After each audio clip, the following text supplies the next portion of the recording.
último, claro, alguém tinha que, né? Qualquer problema que houvesse, alguém tinha que contar o que tinha acontecido. Então, por precaução, né? Eu já estava prevenido, então, corajosamente deixava todo mundo à minha frente. Claro. Aí, olhando para dentro, né, via este ser, e havia mais 3 homens. Era perfeitamente circular no interior da nave, e olhava para fora, fora toda aquela escuridão, olhava para dentro, olhava para fora, e falava, meu Deus do céu, eu estou delirando, isso aqui não pode ser real.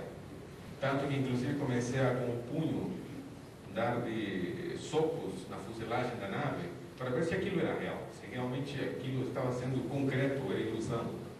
Aí comecei a dar de socos na fuselagem, na lateral da nave, até que me doesse a mão, que soubesse que realmente aquilo era real. Quando de repente comecei a bater, lógico, fez barulho. Aí quando olhei, o ser que estava na porta estava me olhando e esboçou um sorriso. Eu me senti péssimo, me senti mal. Típico primitivo que está comprovando as coisas ali se são reais ou não. Aí me desmoralizei completamente, me senti péssimo. Naquele instante eu estava assim arrasado. Meu Deus do céu, o que estou fazendo aqui? Aí ele continuou a entrar e percebemos de que aquela nave era relativamente pequena, no que se refere a nossa estrutura, já que era uma sala circular, os 4 homens, um deles, obviamente, que nos tinha chamado, e havia mais 2 mulheres, numa espécie de uma sacada, no tipo de um mezanino em cima. A tripulação parecia composta de 6 tripulantes apenas, 4 homens e 2 mulheres.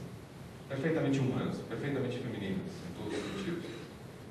Aí nos convidou, nos aproximamos a uma espécie de um painel que se encontrava no interior da nave, uma tela de televisão.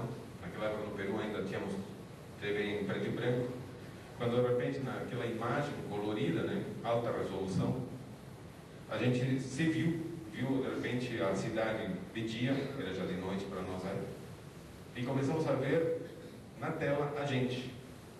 Nós víamos numa reunião na minha casa discutindo todas as loucuras que tinham acontecido em dias anteriores. Ou seja, eles não estavam fiscalizando, eles estavam espionando. Só que a gente não lembrava em nenhum momento de ter visto uma câmera, alguma coisa que pudesse realmente flagrar a gente desse jeito. Mas estávamos ali. Aí o senhor começou a colocar várias cenas.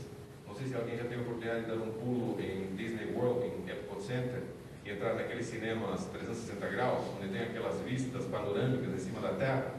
Começamos a ver justamente nessa tela vistas do nosso planeta. Até que de repente mudou as imagens, né? E apareceu uma atmosfera, um céu de uma cor diferente e uma imagem muito árida, com restos, estruturas, etc. E o rapaz do grupo perguntou para o ser que planeta era aquele. Aí o ser já trocou dizendo, não, esse aqui é a Terra. O que é aquilo? O que aconteceu? Aí ele falou que esse seria o nosso provável futuro, se a gente continuasse do jeito que estava. Ele começou a conversar com a gente, dizendo de que eles estavam muito preocupados com o futuro da humanidade. Preocupados porque, de uma certa forma, se o ser humano viesse se destruir, problema nosso, né? Porque se a destruição realmente atingisse a beira do planeta Terra, como civilização ou humanidade, tudo bem. Só que a destruição estava também, de uma certa maneira, atingindo outras criaturas, animais, por exemplo, criaturas inocentes que, de uma certa forma, pagariam o preço da nossa humanidade. E, por outro lado, que éramos uma civilização extremamente irreverente, indisciplinada, irresponsável, que, além de não valorizar a vida, nós estávamos, de uma certa forma, ameaçando outras civilizações. De que maneira? Segundo ele, nós estaríamos em breve, num futuro não muito distante, tendo a possibilidade de chegar a outros mundos, a outras civilizações. Só que o que estaríamos levando a essas outras civilizações?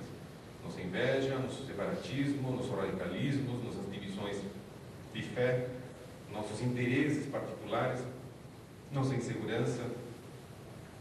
E ao mesmo tempo, quem estaria chegando lá? A Terra, a humanidade ou uma determinada potência?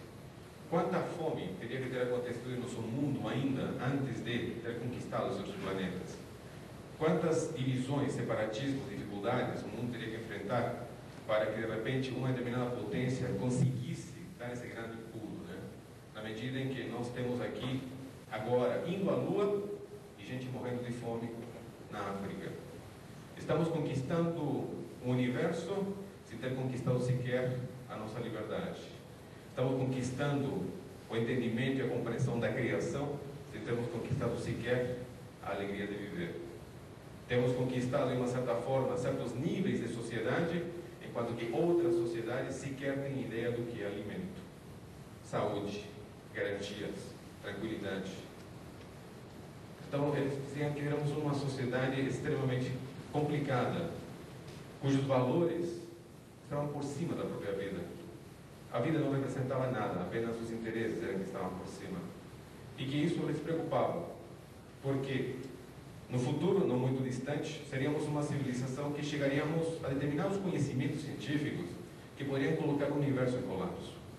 Eles consideravam, por exemplo, de que a tecnologia nossa poderia chegar a condições de voos espaciais, quebrando a barreira do tempo, e isso colocaria o universo em colapso, já que uma civilização que não valoriza a própria vida, que tipo de responsabilidade ou consideração teria na utilização de determinados princípios?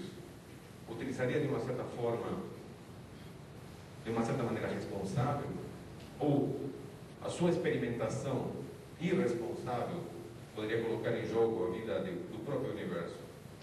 No campo paranormal, estaríamos nós agora interpenetrando outras realidades através de uma consciência alterada, mas teríamos nos preocupado em conhecer fundamentalmente as regras deste universo para poder usufruir desta potencialidade? Ou estaríamos, vamos dizer assim, agindo em bom português nas coxas, fazendo as coisas simplesmente num processo de tentativa e erro, sem sequer ter consciência do que o erro pudesse representar? Isso lhes preocupava. E eles queriam fazer uma experiência conosco. E nos faziam a proposta de uma experiência. Nos faziam a proposta de ver até que ponto um grupo humano, em contato com estas civilizações, poderia conviver e desenvolver-se corretamente.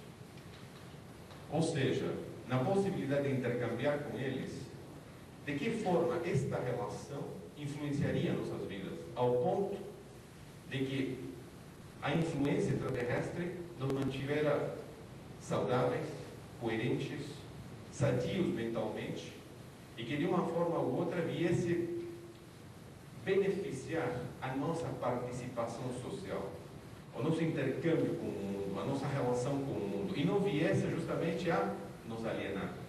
Até que ponto poderíamos fazer uso correto desta relação, e até que ponto eles poderiam experimentar conosco formas alternativas de relação, para, em função disso, eles também souberem como agir mais adiante com outros grupos no mundo.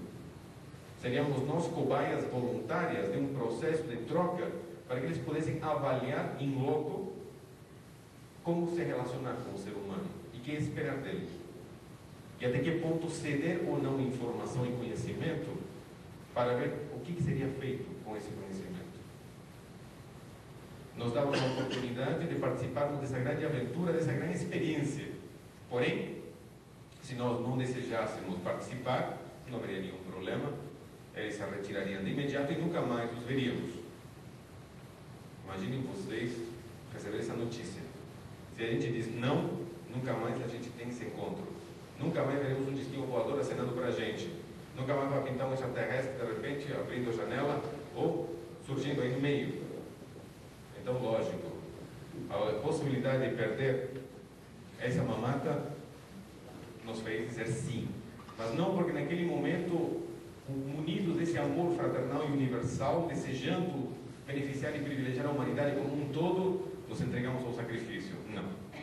Naquele momento, éramos um grupo de moleques vivendo um filme de Steven Spielberg na vida real. E a possibilidade de isentarmos de continuar essa experiência é que realmente nos fez dizer sim. Mas não porque tivéssemos consciência plena da responsabilidade que isso representava.